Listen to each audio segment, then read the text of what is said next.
자, 질문 드리죠. 다니엘서와 요한계시록의 예언을 푸는 역사적인 해석법은 어떤 것입니까? 역사주의란 다니엘서와 요한계시록을 역사적인 순서대로 풀이하는 방법입니다. 하나님께서 예언하시고 그 예언은 역사 속에서 성취되는 것입니다. 그래서 다니엘서와 요한계시록의 예언을 공부하면서 그 예언들이 역사 속에서 순서대로 어떻게 성취되는가, 그것을 확인하고 설명하는 것이 역사주의 해석입니다. 여러분들이 바이블 칼리지에서 공부한 그것이 역사주의 해석입니다. 아주 쉽고 명료한 해석 방법입니다. 하나님께서는 다니엘서와 요한계시록의 예언을 주면서 이 세상이 어떻게 역사적으로 흘러갈지 보여주셨습니다. 또한 또 어떻게 교회의 역사가 흘러갈지를 보여주셨습니다. 또 언제 어떻게 어디서 적그리스도와 사탄의 세력이 올라올지 보여주셨습니다. 역사주의를 통해서 보아야만 이것이 나타나는 것입니다. 자, 그래서 다니엘서와 요한계시록을 살펴보면 어떻게 돼요? 매 시대마다 역사와 교회 속에서 펼쳐지는 하나님과 사탄의 전쟁이 나타나는 것입니다. 이때 이 시대는 이것이 사탄의 세력이다. 이때는 하나님께서 당신의 백성을 이렇게 인도하신다. 하나님의 백성의 특징은 뭐다. 적그리스도의 특징은 뭐다. 계속해서 매 시대마다 알려주시는 것이죠. 역사주의입니다. 그래서 다니엘서와 요한계시록을 우리가 보면 어떻게 돼요? 제1장부터 마지막 장까지 순서대로 읽으면서 풀이합니다. 왜 그렇게 할 수 있습니까? 역사적인 순서대로 성취된다는 것을 우리가 확인할 수 있기 때문이죠. 그것이 역사주의 해석입니다. 세대주의로 나가면 이렇게 해석이 안 되는 것입니다.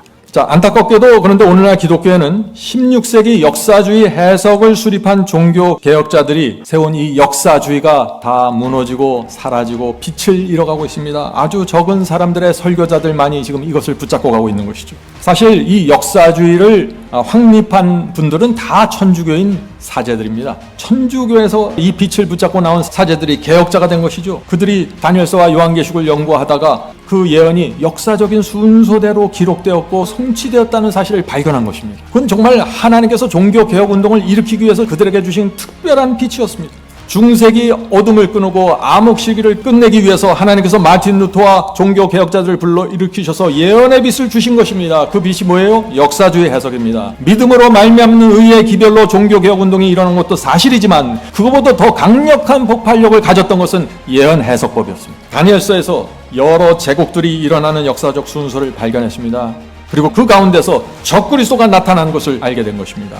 다니엘서의 예언대로 바벨론이 멸망당했고 페르시아가 나타났고 그리스가 나타났고 로마 제국이 나타났고 로마가 10개 부족국가로 분열되면서 중세기 천년기에 이 암흑시대가 시작되면서 그 속에서 적그리스도가 나타나는 모습을 본 것입니다. 작은 뿌리였습니다. 그것이.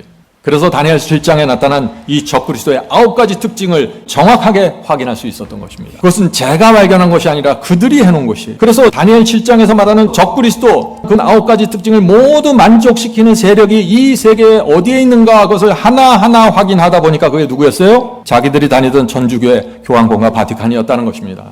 얼마나 큰 충격을 받았을까요? 그들은 다니엘서와 요한계시록을 그래서 연구하고 또 연구한 것입니다.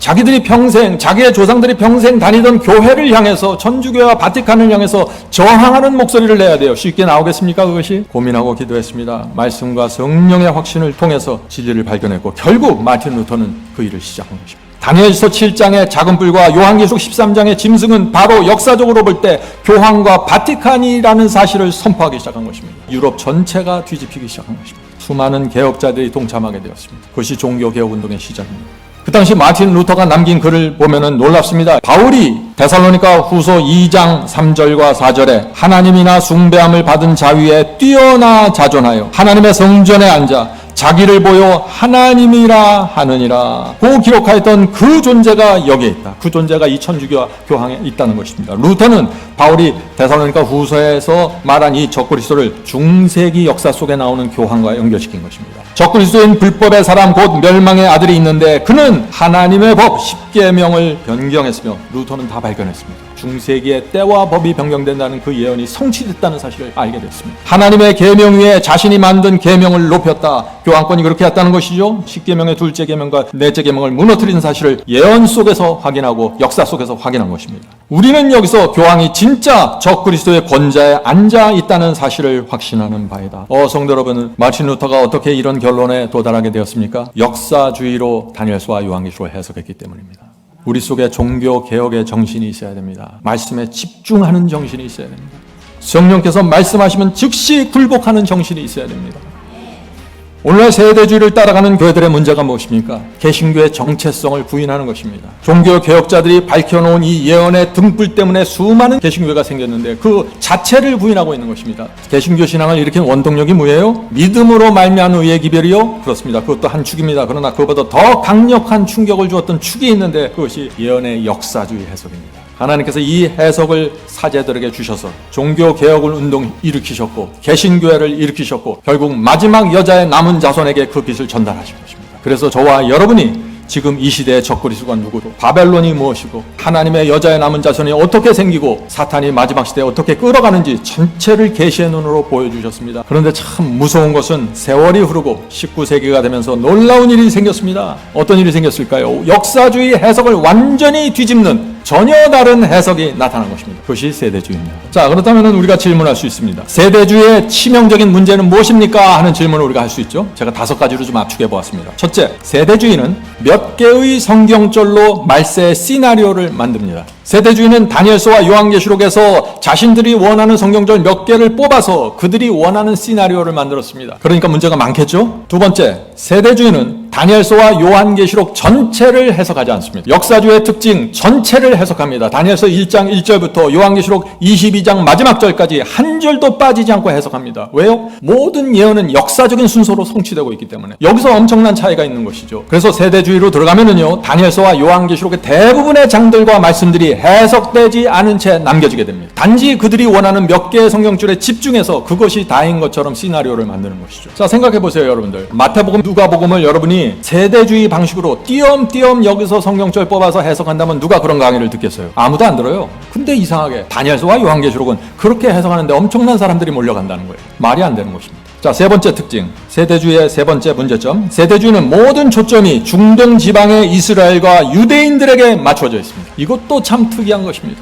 세대주의를 믿는 사람들은 그래서 이스라엘에서 어떤 변화가 일어나는지, 중동 지방에서 무슨 전쟁이 일어나는지, 테러가 일어나는지 전체가 중동 지방에 올인되어 있는 것이에요. 특별히 유대민족에게. 그렇다 보니 어떻게 돼요? 요한계시록과 다니엘서가 말하는 수많은 역사들과 일곱 인과 일곱 나팔과 일곱 교회 같은 작은 뿔에 대한 이 엄청난 예언들이 무시되고 소홀히 되는 것이죠. 완전히 이 예언의 전체 흐름에서 벗어나 버린 것입니다. 네 번째, 세대주의는 하나님께서 세상을 통치하는 원리가 시대마다 달라진다고 믿습니다. 또 하나님께서 당신의 백성을 구원하는 방법도 시대마다 달라진다고 가르칩니다. 이것이 지금 오늘날 기독교에 깊이 들어와 있는 사상이에요. 구약 시대는 사람들이 율법을 철저하게 순종해야 구원받는다 이렇게 가르칩니다. 그 시대는. 그런데 신약 시대로 넘어오면 구원의 기준이 달라져서 율법과 상관없이, 순종과 상관없이, 계명과 상관없이 은혜로만, 사랑으로만 구원받는다고 또 강조하는 것입니다. 시대마다 달라진다 하는 것입니다. 또 초대교회로부터 2000년 동안은 하나님께서 기독교회를 통해서 사람을 구원하지만 말세가 되면, 시대가 달라지면 교회의 역할은 끝나고 거기서부터는 그 역할이 유대인들에게 넘어간다고 가르치는 것입니다. 그래서 2000년 동안은 교회가 책임지고 나머지 말세는 유대인들이 또 책임지게 되는 것입니다. 이제 우리 책임이 끝나버리는 것입니다. 마지막 환란에 들어가면 우리 책임이 없어요. 전부 유대인들이 거기서 맡아서 세상 끝까지 가는 것입니다. 그래서 유대인들이 14만 4천이다 하는 해석이 나오게 되는 것이에요. 정말 그게 가능할까요?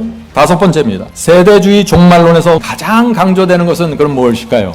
유대민족입니다. 이것이 세대주의입니다. 오늘날 거의 모든 개신교회가 여기에 지금 들어가 있는 것입니다. 성도 여러분, 이 세대주의에서는 마지막 시대의 주인공, 요한계시록의 주인공이 누구예요? 유대민족입니다. 그래서 14만 4천도 유대인들이어야 되고 유대인들이 마지막 7년 환란의 주역이라고 주장하는 것입니다. 그들이 세상 복음 사업을 마친다고 생각하는 것입니다. 자, 그렇다면 저와 여러분 같은 개신교인들은 할 일이 뭔가요? 비밀 휴거로 다 하늘에 올라가는 것이에요. 마지막 환란이 오기 전에 비밀 휴거를 통해서 다 올라가기 때문에 이 땅에 남아있는 사람들에게 복음을 누가 전해요? 그러면 유대인들이 전한다는 것입니다. 이것이 세대주의입니다. 참 이상하죠? 유대인들이 지금 전혀 주님께도 관심이 없고 신약 성경에도 관심이 없고 아무것도 관심이 없는데 어떻게 그런 일이 생기는가 하는 질문은 세대주의는 이렇게 대답합니다. 기적적으로 앞으로 언젠가 이스라엘 국가 전체가, 민족 전체가 국가적으로 회개하는 날이 있을 것이다. 그때 그들이 주님을 영접하면서 온 땅에 복음을 전하고 그들이 14만 4천이 되면서 지구 역사가 끝난다. 이것이 세대주의입니다. 그래서 사람들이 다 미래를 바라보고 있는 거예요. 잘 부탁합니다. 유대인들, 우리는 이 땅에 살다가 휴거돼서 올라가겠습니다. 이 패턴입니다. 마지막 환란에 대해서 전혀 무방비 상태가 되는 것입니다. 사탄이 기독교 안에 잘못된 가르침과 잘못된 예언을 줄 때는요, 의미가 있고 목적이 있는 것이에요. 목적이 무엇입니까? 그리스도의 재림을 위해서 전혀 준비하지 못하게 만드는 것이죠. 성도 여러분, 바이블 칼리가 중요합니까? 정말 중요합니다. 소홀히 여기면 안 됩니다. 이것이 우리가 보존해야 될 역사주의 해석입니다.